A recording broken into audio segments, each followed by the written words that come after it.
ciclo Busquemos la Felicidad. Así que les quiero dejar a la muy conocida y querida por ustedes, la señora Cecilia Sandoval, que le quiere abrir esta jornada. Muchas gracias por la asistencia y nos estamos viendo en una pronta actividad nuevamente. Gracias. Ceci. Gracias, Daniela. Gracias, Daniela. Tú también. Buenas tardes a Gracias. todos. Es muy emocionante, como le decía, tenerlo así, parece muy cerquita. Nosotros muy contentos también de poder ofrecer estas instancias a nuestros queridos alumnos y a personas también fuera de la comuna que están participando y se quisieron adherir a esta gran charla preparada por don Waldo. Don Waldo seguramente se va a presentar, pero antes que eso yo quiero decirle que con don Waldo estamos trabajando desde los inicios del círculo. Él es un gran profesional en el cual el arte ahora lo mezcla con desarrollo personal, porque don Waldo también es psicólogo. Entonces, una herramienta muy valiosa para nosotros, muy apreciada en los círculos de encuentro, una persona con una llegada increíble a sus alumnos.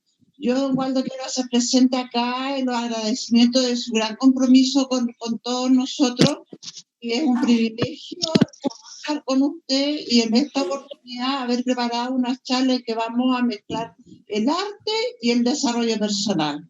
Así que nuevamente las gracias por estar con nosotros y a usted, profesor.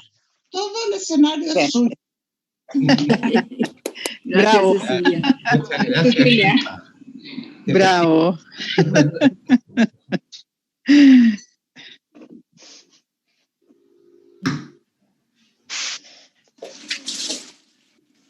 Ahí, lo tengo prendido. Sí. Perfecto. Sí, te escucha. ¿Qué andas haciendo con esa cuestión? Vamos, primero que empiece el profe, vamos a pedir que silencien sus micrófonos. Igual yo los voy a silenciar acá, pero igual traten de silenciar sus micrófonos. Solo va a quedar abierto el micrófono del profe Waldo. Perfecto. Gracias. Yo ya lo tengo silenciado. Ya, pues muchas gracias, Cecilia. La verdad que yo me quería referir también a la trayectoria del círculo, trayectoria en la cual he participado desde el principio, desde que estaban prácticamente pintando la sala hace, mejor no me acuerdo de cuántos años, estamos hablando más o menos de 20 años atrás. No te veis tú, ahí se ve el techo nomás. Ya. Claro, entonces, bueno, yo me dedico principalmente al arte, me dedico principalmente a la psicología, hago las dos cosas, y dentro de lo que es el círculo del adulto mayor, principalmente talleres de pintura, en los cuales prácticamente en todas las personas que asisten, me toca ver, digamos, procesos personales, procesos de desarrollo personal, procesos de interacción entre las personas y procesos de aprendizaje que implican un desarrollo de la creatividad, implican un desarrollo personal y también implican un...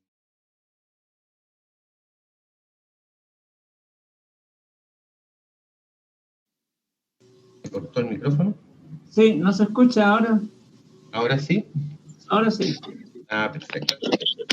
La Daniela me está cortando el micrófono. Eso es lo que pasa. O sea, entonces voy a pasar ahora a compartir mi pantalla, ¿ya? Para que veamos el inicio de la presentación, ¿ya? Bueno, como psicólogo yo me doy cuenta muchas veces del proceso de desarrollo personal de mis alumnos, de cómo se proyectan y cómo se motivan ante los desafíos de comenzar a expresarse, ¿ya? Toda práctica es expresiva, toda práctica humana es expresiva, Y también me afirmo de la idea de los paradigmas de la comunicación, donde dice que es imposible no comunicar, ¿ya?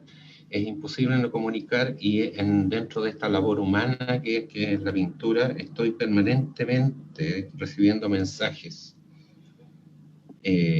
tácitos o mediante conversación de mis alumnos, en cuanto a su autoafirmación, en cuanto al orgullo, en cuanto a la satisfacción que consiguen mediante el trabajo que realizan, ¿ya? El objetivo general de esta charla, en el fondo, es ilustrar, desde mi propia experiencia como artista y psicólogo, las estrechas relaciones que se dan entre arte y creatividad, ¿ya? Y al desarrollar el arte, la creatividad, por ende, muchas veces se puede lograr un mejoramiento en el desarrollo personal. Y eso nos abre naturalmente las posibilidades ciertas de ser más felices, ¿ya? Vamos a ver esta lámina, ¿ya? Este es un cuadro de Magritte, ¿ya? Es un cuadro de Magritte que se llama El arte de la conversación. El surrealismo, digamos, explora las metáforas visuales, explora el mundo de los sueños, ¿ya? Y en este cuadro Magritte como que trata de mostrar un estado ideal de la conversación, de la interacción entre dos personas que se están comunicando, ¿ya? Generando lo que se llama un diálogo creativo y un diálogo que genera una intersubjetividad. La intersubjetividad es la creación de una realidad entre dos personas compartida, ¿ya? El desarrollo de mi trabajo como profesor, como tallerista, como guía de alumnos, me ha enseñado que al fin y al cabo todo se trata de conversaciones largas, ¿ya? Que desarrollan la amistad, que desarrollan el compañerismo y las relaciones humanas que surgen, que se nutren en este diálogo prolongado, ¿ya? En el cual uno puede explorar en el otro, en los demás, en el maestro, en los compañeros, en los que vienen recién llegando, en los que tienen más experiencia, ¿ya? Y en el fondo, siempre lo que se hace es autoexpresarse mediante la exploración dentro de sí mismo. No es solamente una actividad manual, es una actividad expresiva. Y expresiva quiere decir, en el fondo, que se está llevando algo que uno tiene dentro hacia la afuera y se está presentando a los demás. Y en ese acto de presentar se produce un diálogo y un crecimiento en el fondo, ¿ya? La creatividad es la inteligencia divirtiéndose. Pero ¿qué entendemos por inteligencia? ¿Ya? La inteligencia, según la definición más clásica, es la facultad que tiene la mente que permite aprender, entender, razonar, tomar decisiones y formarse una idea determinada de la realidad. Esa es ¿cómo se llama? La definición más clásica, más del libro. En general, nadie está muy de acuerdo en una definición así absolutamente exacta de lo que es la inteligencia. De hecho, una especie de chiste de psicólogos es decir que la inteligencia se define como lo que miden los test de inteligencia, y de ahí no pasan. Es solamente eso, no hay un concepto tan exacto. Sin embargo, hay teóricos de la inteligencia, por ejemplo, el señor Howard Gardner, que habla de distintos tipos de inteligencia lógica, la inteligencia lingüística, la espacial, la musical, la inteligencia corporal o kinestésica, la inteligencia interpersonal, que permite relacionarse bien, de buena manera con los demás, la inteligencia interpersonal, la inteligencia naturalista, ¿ya? ¿Cuántas inteligencias de esas podemos ver que se desarrollan mediante el desarrollo de mediante la actividad artística, ¿ya? La interpersonal, la kinésica, la espacial, la matemática, ¿por qué no? La inteligencia que valida todas las áreas del lenguaje y la comunicación. ¿Y qué quiere decir que sea la inteligencia divirtiéndose? ¿Ya? En la cual, en esa división, en esa definición de inteligencia divirtiéndose, quiere decir que hay una inteligencia, un pensamiento que acepta de partida la divergencia, o sea, tiene procesos que son divergentes. Muchas veces la creatividad no sigue los caminos más conocidos, sino que muchas veces toma atajos o salta, o también hace, ¿cómo se llama?, converger cosas que son muy diferentes o que provienen de campos distintos, de la ciencia o del conocimiento o de alguna tecnología. Cómo se juntan las cosas de tal manera de crear algo nuevo. Eso tiene que ver con la convergencia. Y también, y muy importante, es el aplazamiento de los juicios, especialmente los juicios negativos, en el sentido de que cuando uno está divirtiéndose, como que retrasa o suspende definitivamente el juicio acerca de lo que se está haciendo, porque uno lo está pasando también de alguna manera, que un juicio sobre lo que se está haciendo no viene al caso en ese momento. Además, los juicios cortan o detienen la actividad, hacen un corte, una raya para la suma. En este caso, cuando estamos en una etapa creativa, no esperamos eso, esperamos precisamente lo contrario, esperamos que siga y esperamos que se desarrolle aquella idea que estamos teniendo o estamos comenzando a desarrollar, ¿ya? Entonces, la creatividad es la inteligencia, que no podemos definir con mucha claridad, divirtiéndose, o sea, creando divergencia, haciendo converger, por otro lado, áreas o pensamientos que son de zonas muy apartadas, y al mismo tiempo aplazamos el juicio, de tal manera de no cortar la diversión. ¿Ya? Vamos a ver la próxima lámina. Les conté que el cuadro se llama El arte de la conversación. ¿Ya? Muy bonito ese. Este efecto me gustó. ¿Ya? Este otro cuadro también es de Magritte. Magritte es un pintor bien interesante, ¿eh? Porque generalmente los cuadros o los pintores se valoran por aspectos técnicos, por aspectos novedosos que tengan que ver con la manera que ellos tengan de pintar, en relación a que la manera de pintar, por un lado, tenga como un desarrollo o tenga una especie de novedad técnica en relación a los pintores que estaban antes. Extrañamente, René Magritte no es un pintor novedoso en la manera de pintar.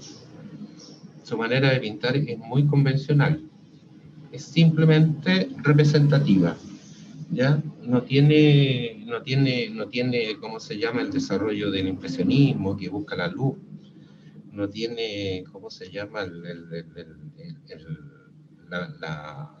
los colores vigorosos del expresionismo, no tiene un valor formal alto, digamos, desde el punto de vista estrictamente pictórico. El enorme valor que tiene Magritte, en el fondo, es la creación de las imágenes.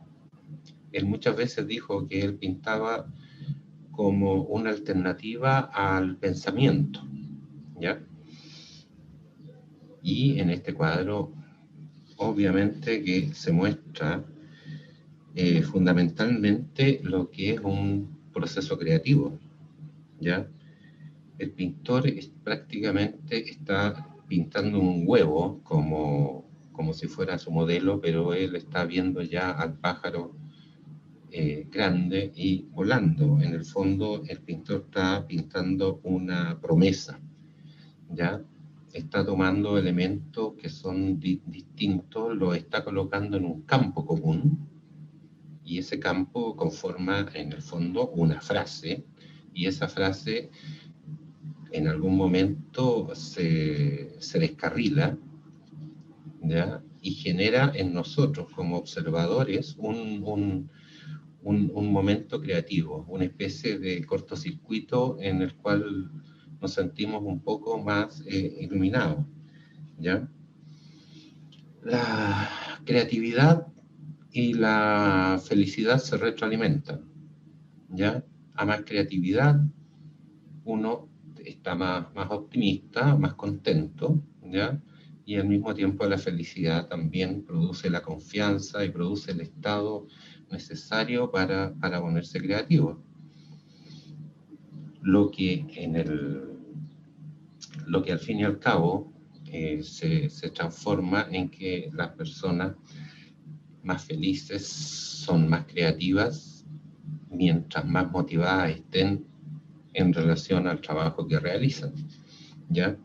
Hay múltiples ejemplos, digamos, de personas que son muy felices en trabajos por los cuales tienen un alto grado de compromiso. No estoy diciendo que solamente los trabajos artísticos generen ese estado, puede ser prácticamente cualquier trabajo, ¿ya? Mientras produzca esa sensación de satisfacción y de beneficio personal y de beneficio al prójimo, ¿ya? La felicidad y la creatividad se retroalimentan. ¿Por qué? Porque fundamentalmente aumenta la posibilidad de que se tenga éxito en algo novedoso. La posibilidad de expresar y desafiar a su propia inteligencia mediante retos creativos. Hace aumentar notoriamente las expectativas de autorrealización. La felicidad o el contexto surgen de manera natural al conseguir algún avance. La felicidad surge de manera natural, es una especie de subproducto, ¿ya? La felicidad también hay que entenderla siempre como un momento. La alegría tal vez dure un poco más, o el contento, pero la felicidad a veces da la impresión de que es algo muy momentáneo. En el fondo, el trabajo, por ejemplo, muchas veces yo pienso en estos monjes que viven en convento y están cuidando un jardín o barriendo las hojas de la huerta. Y ellos en ese momento transforman el trabajo en una especie de acto de meditación, en una especie de acto de sabiduría, en el fondo, porque un monje, por ejemplo, es alguien que ha estudiado, alguien que está a una cierta altura intelectual y de desarrollo personal, que está barriendo las hojas del patio, digamos, una labor muy humilde, ¿ya? Esa es la relación en la cual quiero quedarme yo. En el fondo, que la actividad, cualquiera que ésta sea, si se hace de manera consciente. Pero no está hablando Walda, está hablando otro gallo, está hablando ese. Están hablando de arte. ¿Aló? Estaba hablando de la imagen del monje en el jardín como una especie de imagen que ilustra un poco lo que es la autorrealización, ¿ya? Y el desarrollo personal a través de una actividad. principalmente, ¿ya? Vamos a hablar un poco del humor, ¿ya? El humor es, aquí tenemos un chiste de Quino, del creador de Mafalda, que, bueno, lamentablemente falleció hace poco. Y esta lámina es muy genial, digamos, en la cual, digamos, se ve toda la ironía de la situación. En el fondo es una familia que ama los cuadrados, ¿ya? Toda su decoración y toda su ropa y todos sus adornos son cuadrados. Entonces están retando al niño porque hizo un círculo, ¿ya?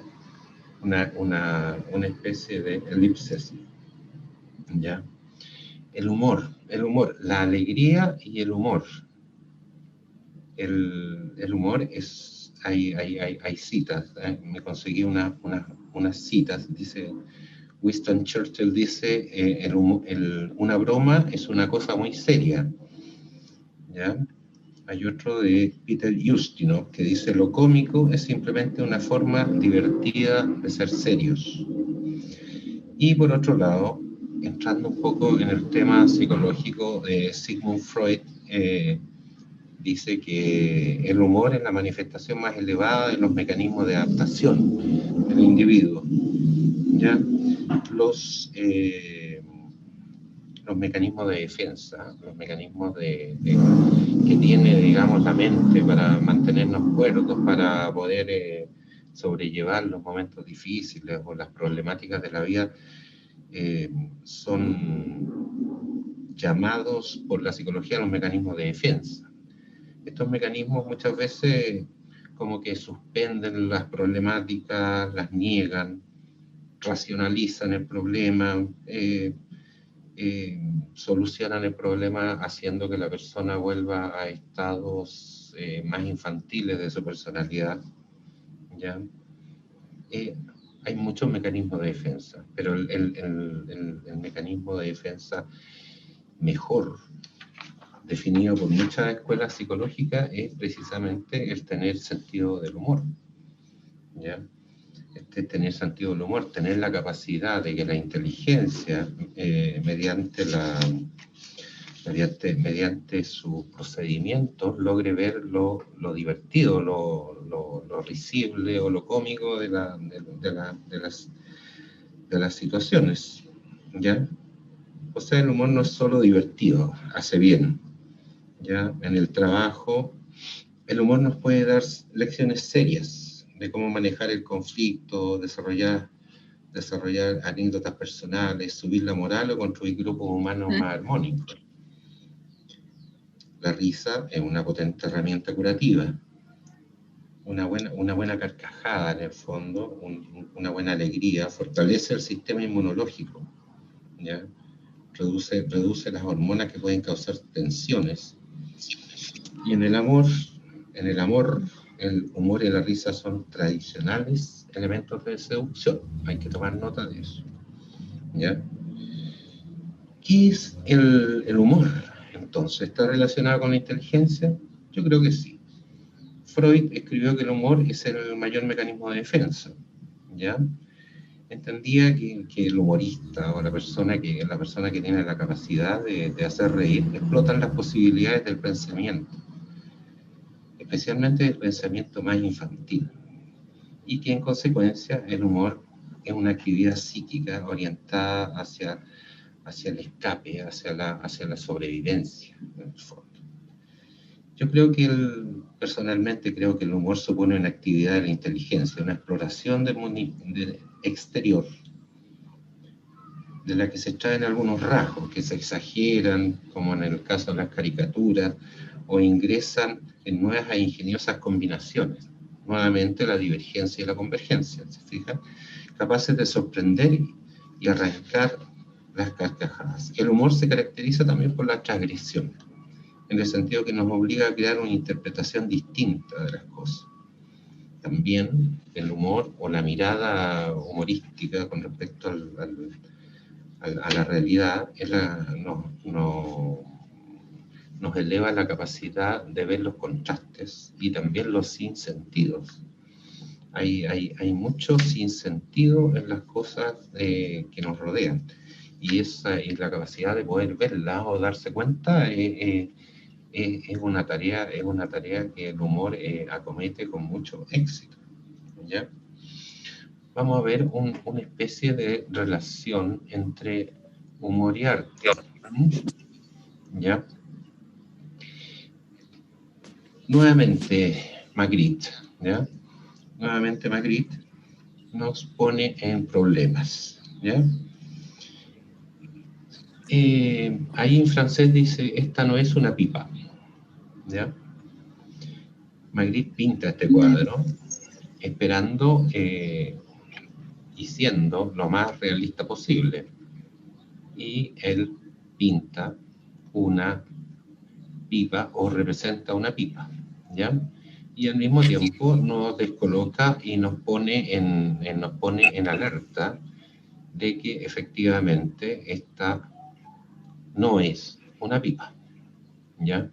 ¿Qué es lo que está haciendo? ¿Ya? Nos pone en aprieto, porque cualquiera que ve el cuadro dice, pero si esa es una pipa, pero bueno, va a venir otra persona y va a decir, no, no es una pipa, es un cuadro pintado en el cual se representa una pipa, ¿ya? Entonces, ¿qué es lo que hace Magritte al llevarnos al nivel de significante? Significante en la materialidad del significado, ¿ya? Entonces, Magritte nos lleva a la materialidad del asunto, no nos lleva a que es una pipa real, naturalmente, que no es una pipa real, es una representación de una pipa. Nos está diciendo No puedo conectarme con el otro. que tenemos que pensar acerca de los significantes y tenemos que pensar acerca de los procesos. Al mismo tiempo nos provoca una tautología. Una tautología es el descargo de significado que tienen las palabras o las imágenes. A veces nos ocurre que estamos tratando de buscar el significado de una palabra y la empezamos a repetir. Y la repetimos tanto que de repente la palabra nos suena extraña, ¿ya? Eso es el fenómeno de la tautología. Se repite tanto un significado que de repente se pierde el sentido de la palabra y nos empieza a parecer extraña. Nos quedamos solamente con el sonido, no tenemos el sentido de ese sonido, solamente tenemos el ruido, ¿ya? La creatividad entonces aquí se aplica para mostrar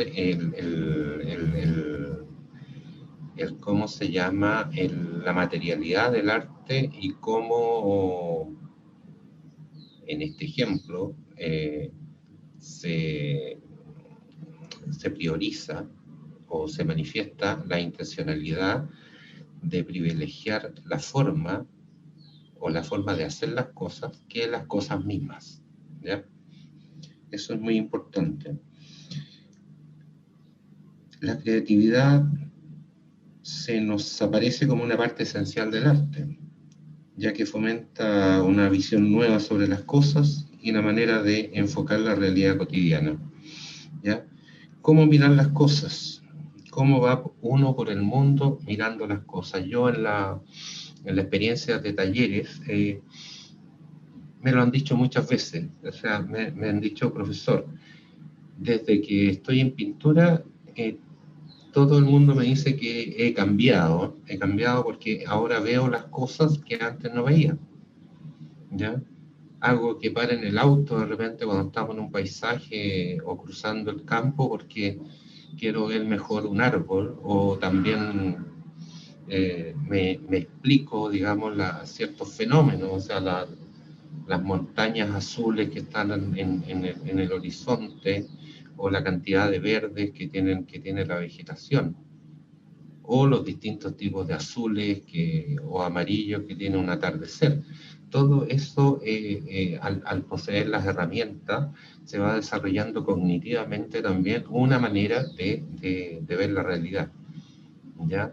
Que es formal, ojo, porque todas las observaciones que puede uno hacer como pintor con respecto a la realidad son formales, en el sentido de que tienen que ver con el cómo se hacen las cosas, ¿ya? Cómo se hacen los árboles, cómo se pinta el mar, cómo se pinta una ola, de qué color es la arena de la playa, cuando está seca o cuando está mojada, ¿ya? Todo ese tipo de cosas van cambiando el modo de percibir la realidad.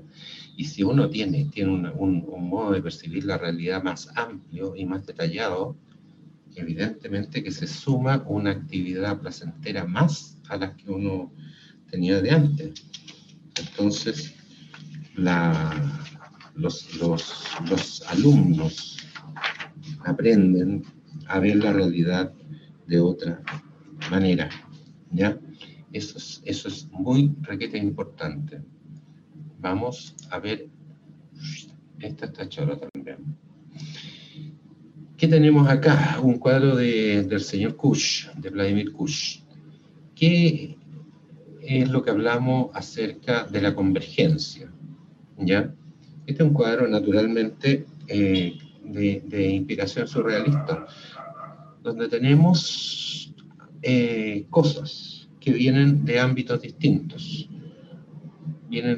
Son instrumentos musicales y son animales del África. Entonces tenemos una especie de safari en un mundo donde los animales tienen parte de instrumentos musicales, juntando, ¿ya?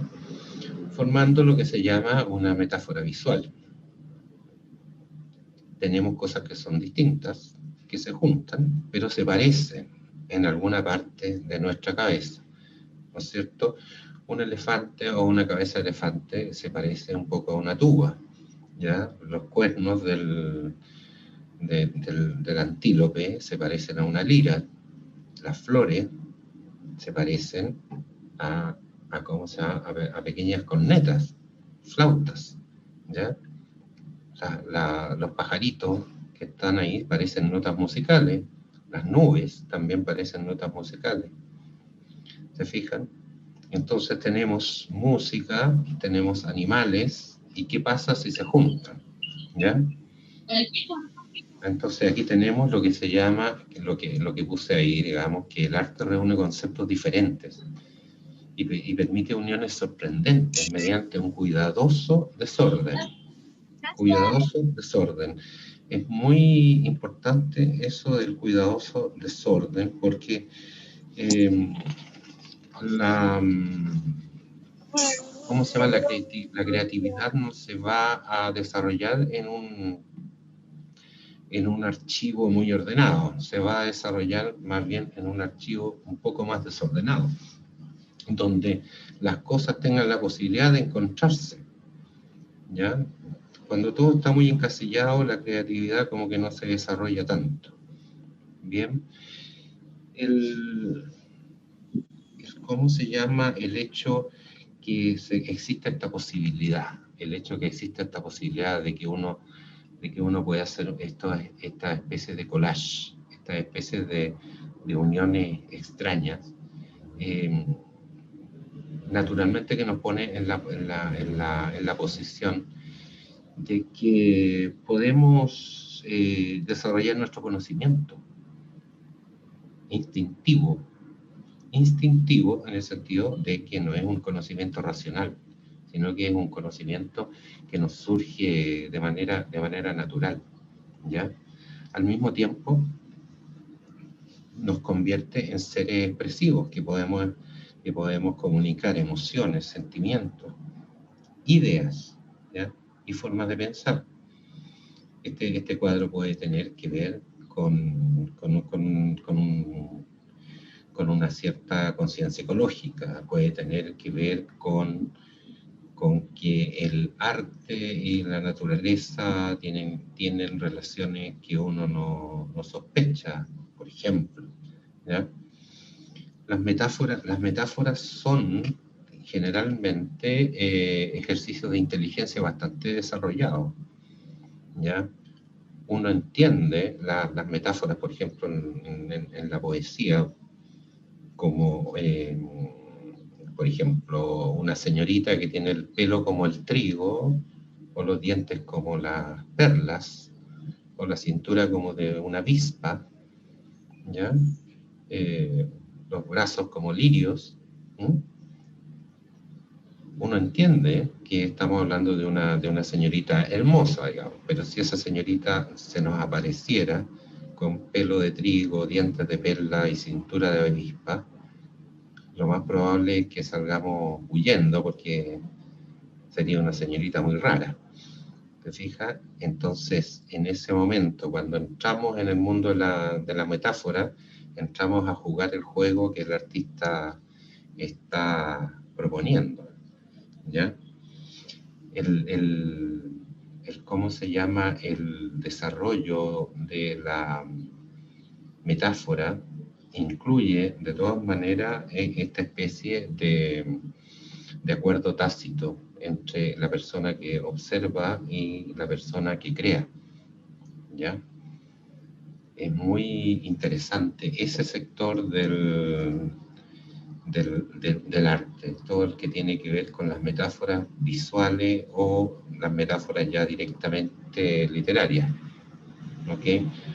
A propósito de desorden, un caso típico de desorden creativo puede ser, por ejemplo, lo que dicen siempre de que las rosas tienen espinas, en el sentido de que, para conseguir algo bello, digamos, uno tiene que pincharse, ¿ya? Como que las espinas, o sea, las rosas hay que manejarlas con un cierto cuidado porque te pueden causar dolor. No faltó el poeta que hizo la frase al contrario y dijo que las espinas tienen rosas, ¿ya? A eso me refiero con el desorden, ¿ya? O con el cambiar de lado las cosas para verlas de distinta manera. Si las espinas tienen rosas, es algo que tiene que ver con que el esfuerzo, la perseverancia o las situaciones difíciles tienen como premio, como corolario muchas veces la belleza. Y eso es muy requete importante, ¿ya? Vamos a ver otro cuadro. Este cuadro es de Salvador Dalí, ¿ya? Se llama la persistencia de la memoria. La persistencia de la memoria. En este cuadro, que es surrealista. No se ve el cuadro. No te puedo creer. Tendría que hacer una especie de encuesta para saber quién lo ve o no lo ve. Se ve bien. Lo veo bien. Se ve bien. Lo veo. Perfecto. Perfecto. A lo mejor tu computador se quedó pegado bueno, no hay diagnóstico mejor. Se quedó pegadito. Muchas veces la memoria RAM del computador no alcanza a digerir tanta información y se queda un poquito detenido, ¿ya? Voy a continuar con Salvador Dalí, ¿ya? Este es un pintor surrealista en el cual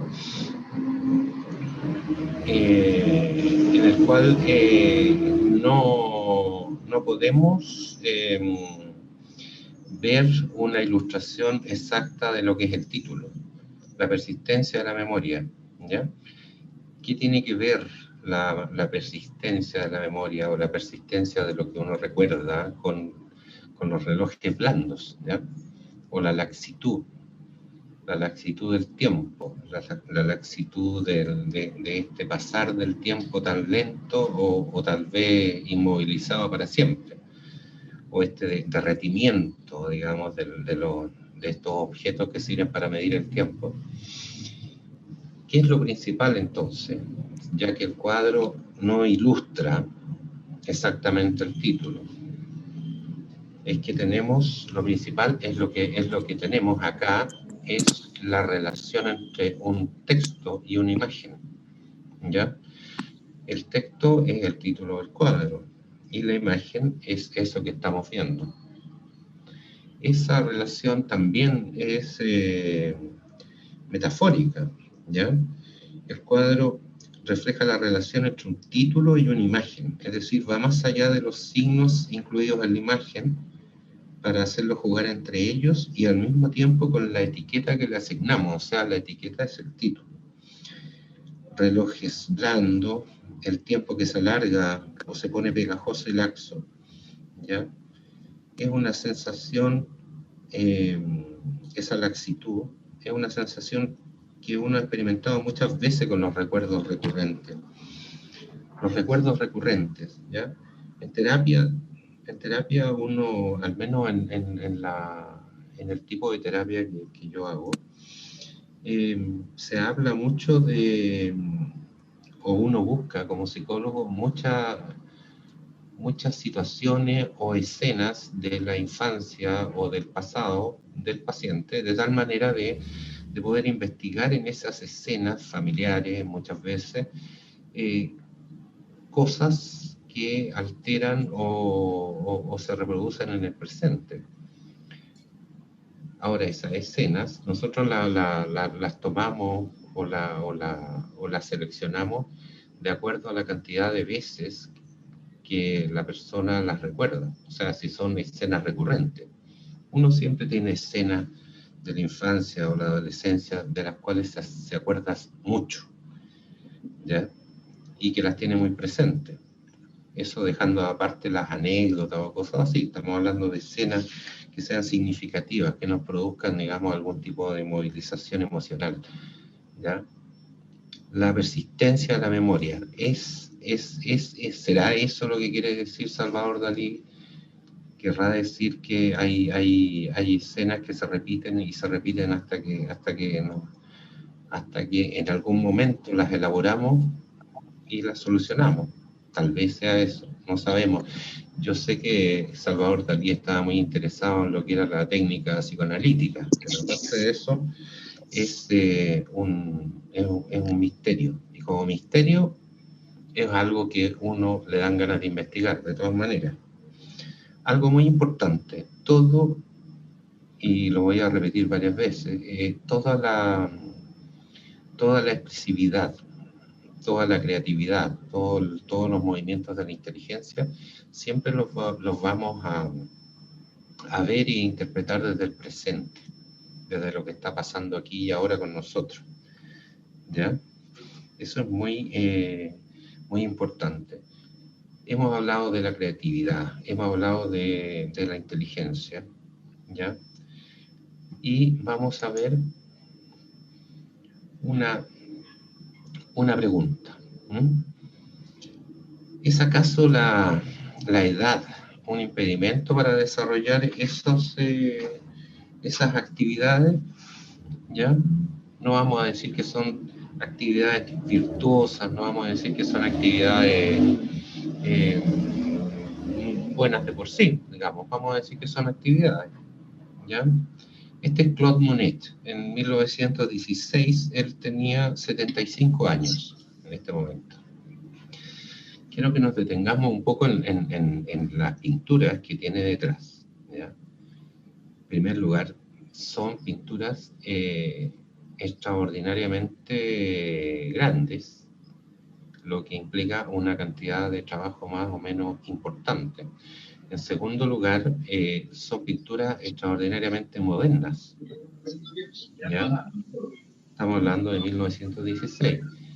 Y por otro lado, estamos hablando de pinturas que superan la cuestión figurativa, la cuestión anecdótica, la cuestión figurativa en el sentido de que no figuran exactamente. Ya, no fue bien. ¿Ya? ¿Es feliz? Ya. Al mismo tiempo, No sé quién es. Ya no, si lo mejor es yo, no sé hasta qué hora. Me asusté. Me concentré con el... Se desconectó. La Se voz. puso silencio el programa y yo, Daniela, espera, la- apaga tu micrófono. sí, porque Daniela quiere... Parar un micrófono porque se Aquí escucha súper fuerte, ¿ya? Bueno, estaba hablando de las cualidades abstractas que tienen estas pinturas de Claude Monet. A sus 75 años, él realiza esta serie que se llama De los Nenúfares, que son cuadros que están simplemente tratando de imitar el movimiento del agua y los reflejos de las flores en la superficie de los estanques, ¿ya? Son cuadros absolutamente modernos, absolutamente abstractos, absolutamente sin una anécdota precisa, no son anecdóticos, digamos, no están pintando la batalla de Tantito o la coronación de Napoleón o algo así. Son cuadros que simplemente están disfrutando el fenómeno óptico de la pintura, ¿ya?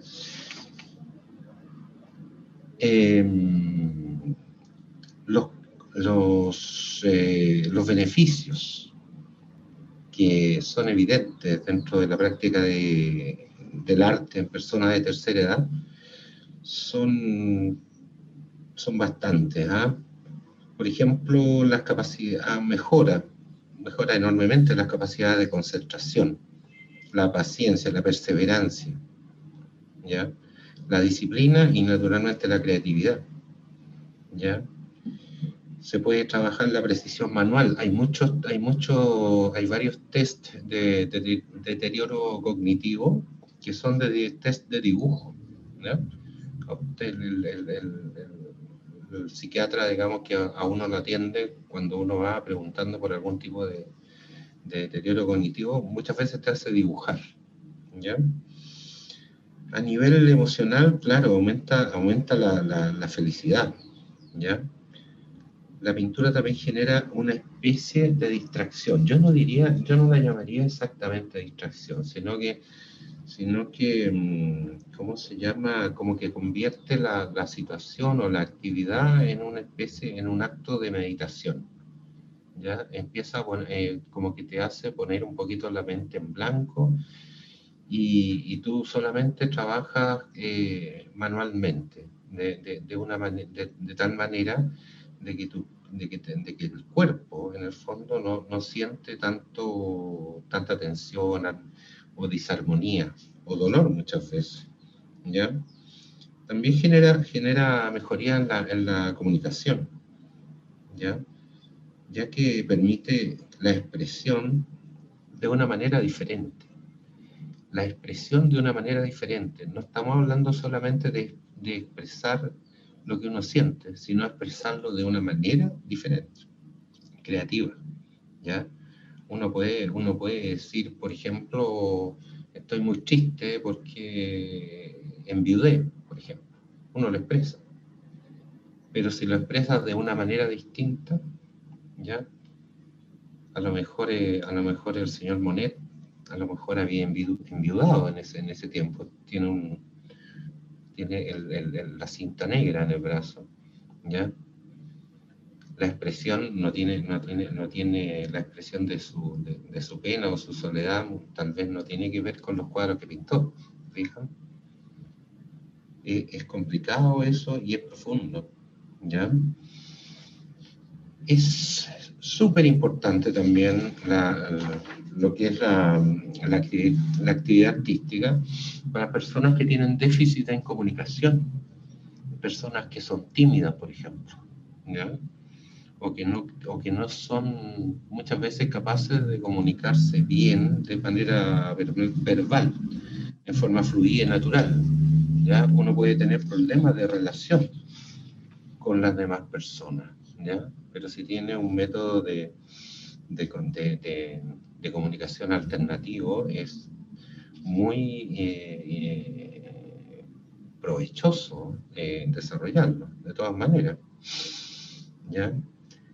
Desde el punto de vista neuronal, digamos, nuestro cerebro interviene activamente en la actividad de pintar, ¿ya? Se desarrolla y se hace ejercicio con el hemisferio izquierdo de nuestro cerebro, responsable de las tareas lógicas. Está presente así también en el otro hemisferio, en el hemisferio derecho, responsable de la creatividad y la imaginación, ¿ya? Por lo tanto, cuando pintamos, estamos principalmente haciendo ejercicio con nuestro cerebro, con nuestra cabeza, ¿ya? Vamos a ver a Renoir. Renoir es el señor de acá, que está pintando, ¿ya? Él pintaba estos cuadros, ¿ya? Que este se llama Las dos hermanas, y este otro es el río de... se me olvidó cuál. Es un río que se me olvidó. ¿Por qué puse a Renoir en el fondo? Renoir en sus últimos años requería de ayuda para tomar los pinceles. Ya tenía las manos muy deformadas por la artritis. Entonces requería que un ayudante le vendara las manos y le pusiera los pinceles entre las vendas para que él pudiera pintar. ¿Ya? Aquello no le impidió seguir pintando, ni tampoco le impidió desarrollar una obra vanguardista y novedosa que es valorada hasta nuestros días, en el fondo.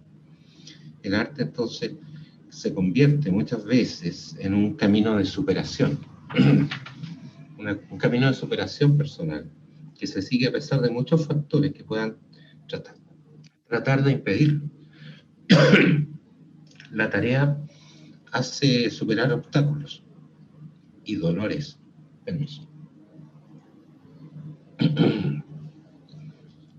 La tarea hace superar obstáculos y dolores, haciendo que la búsqueda de sentido sea lo primordial. ¿En qué nos debemos fijar en realidad? En que cuando la persona busca un sentido y finalmente lo encuentra ese significado en la vida, o eso que le interesa, eso que quiere desarrollar, lo va a seguir a pesar de todo, a pesar del dolor, a pesar de la incomprensión o a pesar del fracaso, muchas veces, ¿ya? Hay un libro que se llama El hombre en busca de sentido, de Viktor Frankl, que es un psicólogo, que es un libro bastante conocido, tal vez muchos de ustedes lo han leído, ¿ya? Para ¿Puede él... repetir, profe? ¿Perdón? Repetir el nombre, no lo alcancé a tomar. El nombre del libro. Frankl.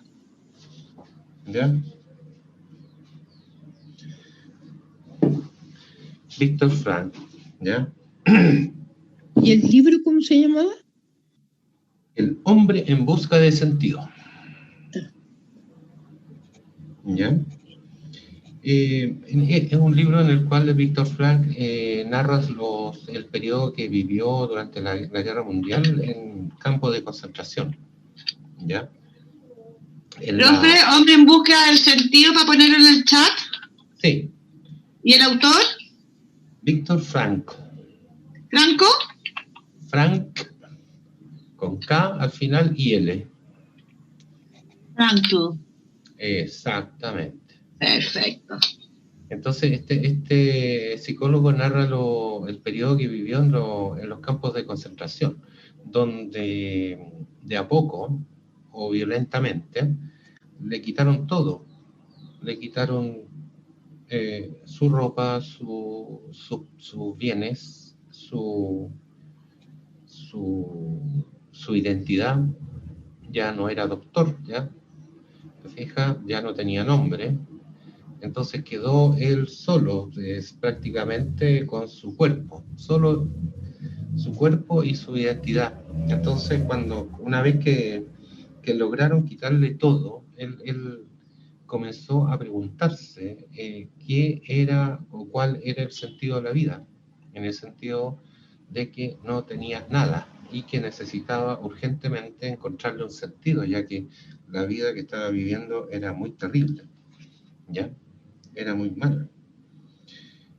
Durante todos esos años sintió en su propio ser lo que significaba una existencia desnuda, absolutamente desprovista de todo, salvo la existencia misma, ¿ya? Después de mucho pensar y escribir, digamos, de la manera que podía escribir en ese tiempo, que era bastante limitada, desarrolló un tipo de terapia que se llama logoterapia. Pero bueno, este no es el lugar para desarrollar eso.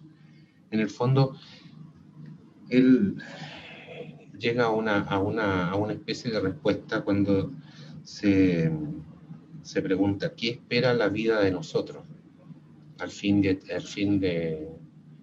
al cabo? ¿Ya? No tanto esperar sacar cosas de la vida, sino que entregar nosotros cosas a la vida, ¿ya? Es muy interesante ese libro y muy bonita la experiencia de vida que tiene Renoir en este caso, ¿ya? Vamos a derivar a lo que es el desarrollo personal, naturalmente. ¿Qué es lo que la vida espera de nosotros? ¿Qué es lo que esperamos nosotros de la vida? ¿Cómo somos mejores? ¿Ya? El desarrollo personal siempre va a surgir de una motivación, ¿ya? La motivación se va a definir como una estimulación externa, una estimulación interna, que resulta de una necesidad e inicia por tener un objetivo que se quiere alcanzar, ¿ya? Entonces hay primeramente, una motivación a transformarse, una motivación a cambiar, una energía íntima, una pila interna, un motor interno que te hace ir en una cierta dirección, ¿ya? Las metas son súper, hiper importantes, ¿ya? Hay metas que son, en general, hay metas que son fáciles y metas que son difíciles, ¿ya? Yo recomiendo siempre las metas que son más fáciles, más alcanzables, más cercanas, ¿ya? Para que uno tenga muchas posibilidades de lograrlas, ¿ya? Y naturalmente que las metas que son demasiado difíciles, algo así como bajar 30 kilos de aquí a enero, puede provocar muchas veces decepciones, ¿ya? Las acciones son lo que uno tiene que hacer, son los movimientos, son las decisiones, las correcciones de rumbo, ¿cómo se llama exactamente? Los movimientos medibles que uno puede hacer en pos de una meta. Y uno tiene que tener digamos, la fuerza y la necesidad interna de realizar esas acciones. Esas acciones generalmente se traducen en materiales. Uno tiene que rodearse de los materiales que nos posibilitan el cambio, ¿ya? Esos materiales pueden ser libros, pueden ser tomar un curso, pueden ser inscribirse en una universidad, pueden ser tomar una terapia, pueden ser pagar un maestro que te ayude, ¿ya? Al mismo tiempo es necesaria siempre cuidar la salud, ¿ya? Cuidar la salud en el sentido de que cuando estamos motivados hacia el cambio tenemos que tener también una salud que vaya de acuerdo a esa energía que vamos a gastar. La salud es lo primordial, digamos, en estos casos. Y finalmente aceptar los contratiempos y las derrotas, porque van a haber contratiempos y va a haber derrotas. Eso es absolutamente inapelable, ¿ya? Ahora, los contratiempos y las derrotas y las desilusiones, naturalmente hay que combatirlas con la motivación. Mientras más motivación, uno va a tener más, ¿cómo se llama? Energía. Y esa energía es la que uno está consumiendo para generar este desarrollo personal, ¿ya?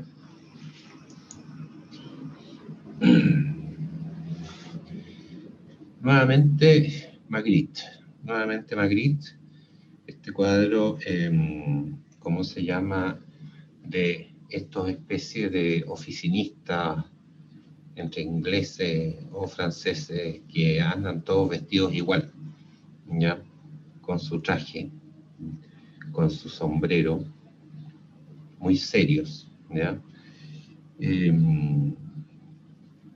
¿Cómo se escapa o cómo uno se desmarca de las etiquetas que tiene de uno mismo, digamos? Uno mismo se autoetiqueta, uno dice, yo soy así, yo soy asá, yo no puedo hacer esto, yo no sé pintar, yo no sé dibujar, ¿ya? Y la etiqueta también se eleva o se transforma en una valla muchas veces insalvable en la cual uno no es capaz de salir, ¿ya? Y se encierra. Las etiquetas a nosotros nos encierran. Este pájaro, este pajarito que vuela, ya nos está dando un poco la idea de que hay que sacarnos las etiquetas, soltar las amarras conceptuales que nos impiden volar, en el fondo. Volar en el más amplio sentido de la palabra, o sea, desarrollarse, conocer, ver las cosas desde otro ángulo, ¿ya? El arte, pongo acá yo, el arte es una actividad que pone a la persona en el presente. Eso lo he dicho varias veces, el aquí y ahora. El proceso es lo importante, ¿ya? Uno puede estar enfocado a procesos o puede estar enfocado a las metas. Yo recomiendo estar enfocado al proceso. Enfocarse en el proceso quiere decir, por ejemplo, si uno tiene una meta de ir por ejemplo, a Puerto Montt en auto, es mucho más bonito hacer un viaje, digamos, donde uno para en distintas ciudades, se queda a dormir, conoce, prueba la comida, qué sé yo, visita alguna atracción importante y después sigue el viaje y después sigue a otra ciudad y después llega a otro pueblito, se desvía, ¿ya? Conoce, vuela, ¿ya? En vez de... Yo tenía un amigo que llegaba a Valdivia más o menos en 6 horas, que poner la meta en llegar al destino y no bajarse solamente por cosas que son imprescindibles nomás, pero seguir y seguir. Eso la verdad que no tiene no lo valoro yo como proceso, no puede ser valorable como meta, ¿ya? Pero en el arte, en la obra, cuando uno dice obra, no es un cuadro, son muchos cuadros, ¿ya? Que forman una obra, ¿ya? El proceso es lo importante, hay que enfocarse en el proceso. Esto, como pongo ahí, genera un estado de meditación constante, vigorosa, y trae consigo la experiencia de estar aquí y consciente. No es casual que muchas prácticas meditativas orientales lo que más traten de enseñar a sus discípulos es el conectarse con el aquí y el ahora, ¿ya? El aquí y el ahora. No es, ¿cómo se llama? No es menor que esas religiones o esas prácticas de meditación valoren tanto eso, Hay escuelas de psicología también que valoran el aquí y el ahora, el darse cuenta precisamente de lo que está pasando conmigo, con mi cuerpo, con mi sensación corporal, con lo que estoy pensando, con mis sentimientos, todo al mismo tiempo, ¿ya? Aquí también tenemos esta pirámide, la famosa pirámide de Maslow, que seguramente la han visto antes, donde se va subiendo, ¿ya? Primero las necesidades fisiológicas, las de seguridad, las de afiliación, las de reconocimiento y finalmente la autorrealización, como si fuera una meta arriba, ¿ya? Como si fuera el final de una escalera. Me gusta a mí la idea, como que me enamora un poco más la idea de que todo sea al mismo tiempo, ¿ya? Que sea una especie de pirámide horizontal en el fondo, ¿ya? En que todo esté pasando al mismo tiempo, ¿ya? No esperar que las cosas sean estrictamente secuenciales. ¿Qué pasa si estos cambios no son secuenciales? ¿Ya? ¿Qué pasa si una persona está autorrealizada, pero carece de seguridad, por ejemplo, seguridad física, sin empleo, sin recursos, ¿ya? ¿Se fijan? Entonces, ese tipo de cosas son las que hay que mirar de una manera también más creativa, no pensar que hay un solo camino para lograr las cosas, ¿ya? Vamos a ver el próximo. Estos son dos pintores holandeses. El de la derecha es Rembrandt, es un autorretrato, y el de la izquierda es Frans Hals. No es un autorretrato, es un cuadro que se conoce como el Caballero Sonriente. Frans Hals, el de la izquierda, era un pintor al que le decían el pintor alegre, o el alegre pintor, porque todos sus personajes de los cuadros aparecían sonriendo, lo que es bastante raro, tomando en cuenta todos los cuadros que uno conoce, la gente que sale en las pinturas están muy serias, ¿ya? En este caso, quería como apuntar un poco a que la felicidad puede manifestarse como alegría o puede no hacerlo, ¿ya? Porque el señor de la izquierda está contento, alegre, ¿ya? Hizo su trabajo como pintor, digamos, aprendió con un maestro, desarrolló su estilo, hizo su obra maestra para poder salir de clases, digamos, y empezar a desarrollar su arte, ¿ya? Rembrandt, en cambio, hizo lo mismo, estudió, empezó a trabajar, tuvo una etapa de mucho éxito, y después, en algún momento, algo salió mal, ¿ya? Algo salió mal, especialmente en relación, esto se relaciona con la Ronda Nocturna, su famoso cuadro. Después le empezó a ir muy mal, económicamente y socialmente, ¿ya? Entonces él siguió pintando, siguió haciendo su arte, de tal manera de que uno podría decir que es un hombre triste, porque le estaba yendo mal, ¿ya? De hecho, se pintó muchos autorretratos precisamente por la falta de medios para tener modelos, ¿ya? Hizo una serie de autorretratos bastante grandes. De hecho, hay lugares en internet donde uno puede verlo cómo va envejeciendo en sus autorretratos. Es muy dramático y bonito, ¿ya? La felicidad puede manifestarse como alegría o puede no hacerlo, ¿ya? En relación a lo que estaba hablando antes, la felicidad se encuentra en el hacer, en los procesos. Ambos pintores hicieron un proceso. En Rembrandt no desencadenó en alegría, sino que yo creo, y estoy bastante seguro, que se manifestó en satisfacción personal, en desarrollo personal y alivio ante las tareas cumplidas.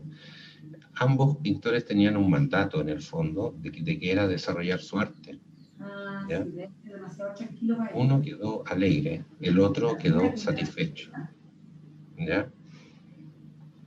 Ahora, así entre nosotros, Rembrandt es más reconocido como pintor, ¿ya?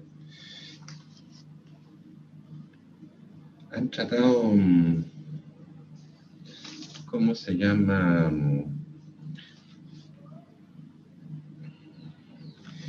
Perdón, ahí está. ¿Cómo se define el grado de felicidad?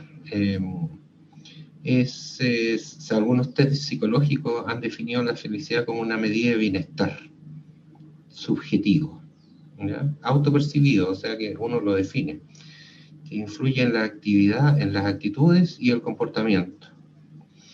Las personas que tienen un alto grado de felicidad muestran generalmente un enfoque del medio positivo y al mismo tiempo se sienten motivadas a conquistar nuevas metas. O sea, la felicidad tiene que ver con el medio en el que uno se mueve. Uno tiene una actitud o una visión del medio donde está viviendo más positiva, si uno es más feliz, ¿ya? El ejemplo de estos dos pintores tiene que ver precisamente con que la felicidad podríamos definirla como un momento emocional, un estado momentáneo que se distingue de la tranquilidad, del sosiego o la satisfacción, que también es positiva y es buena, ¿ya? Es de sabio buscar la felicidad, sin embargo, la tranquilidad y la satisfacción personal son bienes más permanentes. En ese sentido, yo me anoto con Rembrandt en este caso, ¿ya? Eso es, ¿cómo se llama? Lo que puedo sacar de esta historia tan disímil, ¿ya? Muchas veces esta evasiva y momentánea felicidad se define como la posesión de un bien, la posesión, ¿ya? La virtud, la sabiduría, la prosperidad, la conciencia, ¿ya? Acá encontré una cita también de Buda, ¿ya? De Buda Gautama, que dice: el secreto de la felicidad no se encuentra en la... No, perdón. Buda Gautama dice: no hay un camino a la felicidad es el camino. En ese sentido se relaciona con el tema de desarrollar el proceso, ¿ya? Sócrates, por ejemplo, habla de que el secreto de la felicidad no se encuentra en la búsqueda de más, sino en el desarrollo de la capacidad para disfrutar de menos. Cuando uno dice el desarrollo de la capacidad de disfrutar menos, de menos cosas, uno está hablando precisamente de desarrollo personal. Porque si estamos hablando de prosperidad, digamos, es como típico que la mansión del vecino sea más grande que mi mansión, o que su yate sea más grande que el mío, y así uno siempre es el pobre de alguien, ¿no es cierto? O el menos rico. Entonces, naturalmente ese no es el camino. En general, yo entiendo, digamos, la prosperidad como la disminución del número de las necesidades que tiene uno. Ahora, si uno disminuye las necesidades, aumenta su riqueza automáticamente. Eso es bastante claro. Aristóteles, por otro lado, dice que la felicidad depende de nosotros mismos, ¿ya? Séneca también dice algo parecido. Las grandes bendiciones de la humanidad están dentro de nosotros y a nuestro alcance. Y por otro lado, acordémonos que Séneca era estoico, ¿eh? El sabio se contenta con su suerte, sea cual sea, sin desear lo que no tiene, ¿ya? Eso tiene que ver con un concepto psicológico que se llama el locus de control, ¿ya? El locus de control puede estar dentro de nosotros o afuera de nosotros. Por ejemplo, si si a nosotros nos importa más la opinión de los demás o nuestra propia opinión sobre nosotros mismos. Y si esa opinión nos altera o no nos altera. Entonces, cuando uno coloca el locus de control en los demás o fuera de uno mismo, uno se siente, digamos, influenciado por la opinión de los demás. Si uno lo tiene dentro de sí mismo, la verdad que es la posición más cómoda, más ideal y más desarrollada. ¿Ya? Eso es muy, muy importante.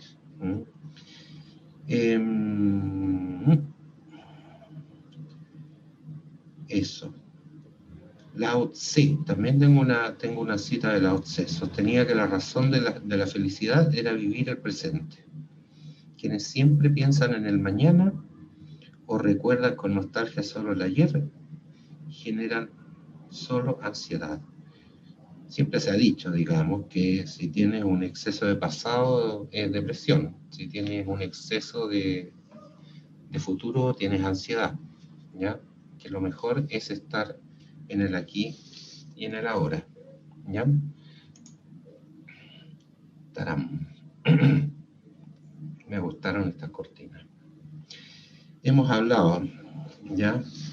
Hemos hablado de la creatividad, hemos hablado del arte, ¿ya? Del desarrollo personal y de la felicidad. La felicidad siempre va a ser un concepto más huidizo, difícil de definir. Si es un momento, si es un estado, si es la obtención de una cosa, ¿ya? En general he tratado yo de recalcar varios conceptos, especialmente relacionados con el arte, ¿ya? El aquí y el ahora, el vivir en el presente, en realizar las cosas que a uno le gustan, ¿ya? Al mismo tiempo anoté varias cosas más. Por ejemplo, no te pongas límite. No hay límite. Tú puedes hacer lo que tú quieras. Puedes hacer pintura, puedes aprender a tocar un instrumento, ¿ya? Hay que aprender cosas nuevas, no hacer lo que uno ya sabe. O si uno sabe una cosa, hay que combinarla con algo que uno no sabe. Hay que desarrollar esa actividad. Hay que buscar maestros, ¿ya? Hay que buscar maestros, guías. Pueden ser amigos, pueden ser parientes, pueden ser maestros en la universidad, en un centro de extensión, en filosofía, ¿ya? En yoga. Hay maestros, hay maestros para todo, ¿ya? Yo tenía un amigo que durante el verano, para pagar sus estudios, trabajaba en una empresa y ahí encontró a un caballero que le enseñó a barrer. Y mi amigo me decía, este caballero está meditando profundamente cuando barre, ¿ya? Y me enseñó a barrer. Era una especie de guía espiritual del barrido, ¿ya? Mientras barrían los grandes patios de una empresa, el caballero le iba enseñando cosas. Hay que buscar maestros, ¿ya? Los temas que tienen que motivarte, tienen que tener sentido para ti. Los temas no estoy hablando de temas para pintar, estoy hablando de temas de desarrollo, estoy hablando de temas de conversación. ¿Se acuerdan de la primera lámina? La conversación en el fondo es la expresión entre dos personas, la creación de sentido, ¿ya? Hay que descansar, hay que flojear, ¿ya? Hay que pensar y sentir. Hay que juntarse también con gente creativa, hay que ir a talleres, hay que relacionarse con gente que está en la misma que uno, ¿ya? Hay la gente que está sintonizada. Hay que mirar mucho. ¿Para qué les digo? Los pintores tienen que mirar mucho, tienen que observar. Si a un pintor yo le digo cómo es una máquina de coser antigua, tendrá que contarme cómo es y no dibujarla, ¿ya? Porque ya la vio, ya la observó y se la aprendió. Hay que mezclar conocimiento. En ese sentido, me considero yo una especie de ejemplo de eso, ¿ya? El arte me llevó a la psicología y la psicología me lleva al arte constantemente. Ambos son artes, la terapia es un arte, es una manera, es una conversación, es una intersubjetividad que surge constantemente. Hay que investigar también, hay que desarrollar el don de la curiosidad. Y hay que ir, como les dije antes, del orden al caos y viceversa, del caos al orden. Que nunca esté todo muy ordenado, porque si no hay muy pocas posibilidades de que surja algo. Hay que salir del área de confort, hay que ir al área donde uno está en modo de exploración. Y cuando el área de exploración ya se convierte en un área muy tranquila, hay que salir de ahí también, ¿ya? Y volver a crear otra área de exploración más allá. Hay que hacer lo que a uno le gusta. Lamentablemente hay mucha gente que ha pasado gran parte de su vida haciendo cosas que no le gustan. Ahora es el momento, siempre es ahora, ¿ya? Y nada, no aceptes todos los consejos, especialmente los consejos que quieren como cortarte un poco las alas, ¿ya? Los consejos que son demasiado, ¿cómo te diré yo? Sensatos, ¿ya? Sobre el tema de que hay que hacer lo que a uno le gusta. Esta frase es de Don Juan, de las enseñanzas de Don Juan de Carlos Castaneda. Si el camino no tiene alma, no es el camino, ¿ya?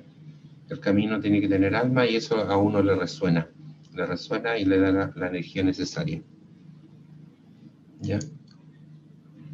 Y finalmente, la última lámina es un artefacto de Nicanor Parra, Eterno Creativo, que es como una especie de adiós, ¿ya?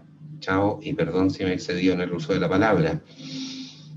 Bien, esta es la última lámina, espero que les haya gustado y vamos a dejar a la moderadora para que me diga si tienen alguna pregunta o comentario. ¿Ya? Les agradezco mucho. Gracias, profe. Muchas gracias por tu charla. La verdad es que estuvo súper interesante. Estaban todos ahí los asistentes muy atentos.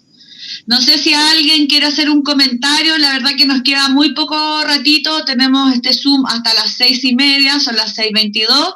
Si alguien quiere hacer un comentario o agradecer al profe Waldo, les doy